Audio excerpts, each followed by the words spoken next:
தாவேகவிற்கு கிடைத்த good news. அதிர்ச்சியில் மத்திய உளவுத்துறை எடுத்த சர்வே. 2026 தேர்தலில் நடக்கப் போவது என்ன? விரிவாக பார்ப்போம்.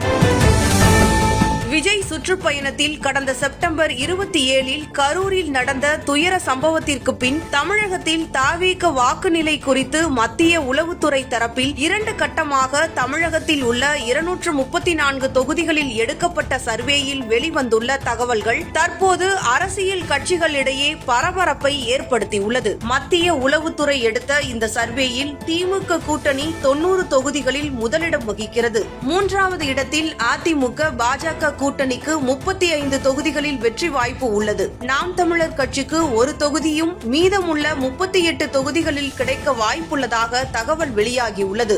மேலும் திருவள்ளூர், செங்கல்பட்டு, கடலூர், விழுப்புரம், வேலூர், ராணிப்பேட்டை, திருப்பத்தூர், தர்மபுரி ஆகிய 8 மாவட்டங்களில் வன்னியர் மற்றும் பட்டியல் இனத்தவர் அதிகமாக வசிக்கும் 40 சட்டசபை தொகுதிகளில் தாவேக முன்னிலை வகிக்கிறது. சென்னை, சேலம், கோவை, திருச்சி, மதுரை ஆகிய 5 முதல்நிலை மாநகராட்சிகளில் உள்ள சட்டசபை தொகுதிகளிலும் மொழி சிறுபான்மையினர் மற்றும் அருந்ததியர், பட்டியல் இனத்தவர் அதிகமாக இருக்கும் 15 தொகுதிகளிலும் தாவேக முன்னிலை வகிக்கும் என கூறப்படுகிறது. தென் மண்டலமான தேனி மாவட்டத்தில் போடி நாயக்கனூர், தூத்துக்குடி, விருதுநகர், மதுரை, திண்டுக்கல் மாவட்டத்தில் உள்ள 10 தொகுதிகளிலும் தாவேகவுக்கு கணிசமாக ஓட்டுகள் கிடைக்கலாம். கொங்கு மண்டலத்தில் கரூர், கோவை மாவட்டங்களில் 5 தொகுதிகளில் தாவேகவிற்கு வெற்றி வாய்ப்பு உள்ளதாக தகவல்கள் வெளியாகியுள்ளன. திருப்பூர், நாமக்கல், திருவண்ணாமலை, கள்ளக்குறிச்சி மாவட்டங்களில் மற்ற கட்சிகளை பின்னுக்கு தள்ளி திமுக முன்னணியில் இருக்கும் எனவும் அங்கெல்லாம் தாவேகவுக்கு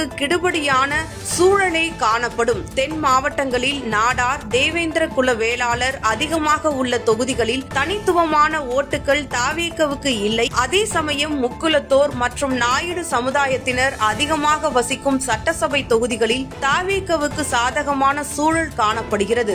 கிறிஸ்துவர்கள், மீனவர்கள் அதிகமாக வசிக்கும் கடலோர மாவட்டங்களில் குளச்சல், கிள்ளியூர், நாகப்பட்டினம், வேதாரண்யம், தூத்துக்குடி போன்ற தொகுதிகளும் தாவேகவுக்கு சாதகமாகவே உள்ளன. வட மாவட்டங்களில் தாவேகவிற்கு சாதகமான நிலை இருப்பதால் வருகிற 2026 சட்டமன்ற தேர்தல் திமுகவிற்கு போட்டியாக தாவேக இருக்க வாய்ப்புள்ளதாக இந்த சர்வே தெரிவிக்கிறது.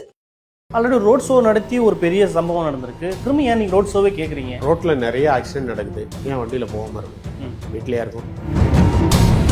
உனக்கு ஆதரவான யூடியூபரை வச்செல்லாம் பேசுறியே, அப்ப நீ பேசுற அந்த கோணத்தை பார்த்தா டிவிக்கே ஏதோ தப்பு பண்ணிருக்கு அப்படிங்கிற மாதிரி தானே விசாரிக்காங்கன்னு சொல்ற. அப்ப விட்டு போ, அவங்க விசாரிச்சு டிவிக்கேல யார் தப்பு பண்ணாலும் தூக்குல போடட்டும். உனக்கு ஏன் பயம்?